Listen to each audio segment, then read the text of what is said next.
Hello and welcome to Thought for June the 27th.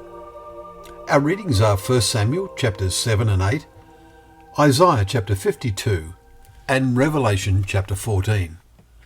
And our thought is, but turned aside after gain. 1 Samuel chapter 8 starts by telling us when Samuel became old, and the next few chapters tell us of all the drama that happened in his old age.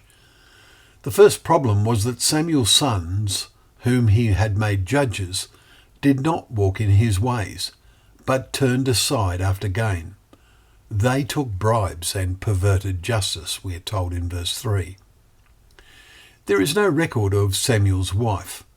How important it is for a wife to support her husband in the spiritual training of their children, especially one as busy as Samuel, for he judged Israel all the days of his life. And he went on a circuit year by year to Bethel, Gilgal and Mizpah, and he judged Israel in all these places. Then he would return to Ramah, for his home was there, and there also he judged Israel, we're told in chapter 7, verses 15 through to 17.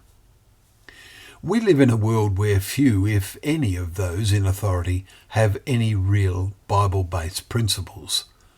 Everyone is after gain in some way to some degree. Those who seek to serve the Almighty and his Son must be after a different kind of gain, treasure that they can lay up in heaven.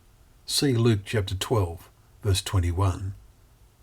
When Jesus returns, those who have done this will be judges, reigning with him in his kingdom.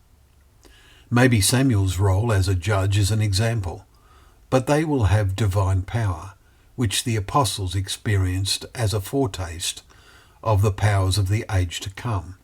Hebrews 6 verse 4. In those days the whole world will be taught righteousness, and what a wonderful word picture we read today in Isaiah of this time. How beautiful upon the mountains are the feet of him who brings good news of happiness, who publishes salvation, who says in Zion, your God reigns. The Lord has bared his holy arm before the eyes of all the nations, and all the ends of the earth shall see the salvation of our God. We read in chapter 52, verses 7 to 10.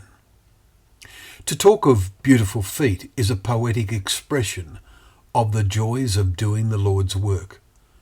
What a challenge it is to walk in that way now. As a final passage, look at Hebrews chapter 13. Keep your life free from the love of money, and be content with what you have. For he, that is Jesus, has said, I will never leave you nor forsake you. So we can confidently say, the Lord is my helper. I will not fear what man can do to me. Verses 5 and 6. Let us confidently say that. Well, thank you once again for joining us for Thought for the Day, where together we can open up the pages of God's Word, knowing that Word to be a lamp to our feet and a light to our path.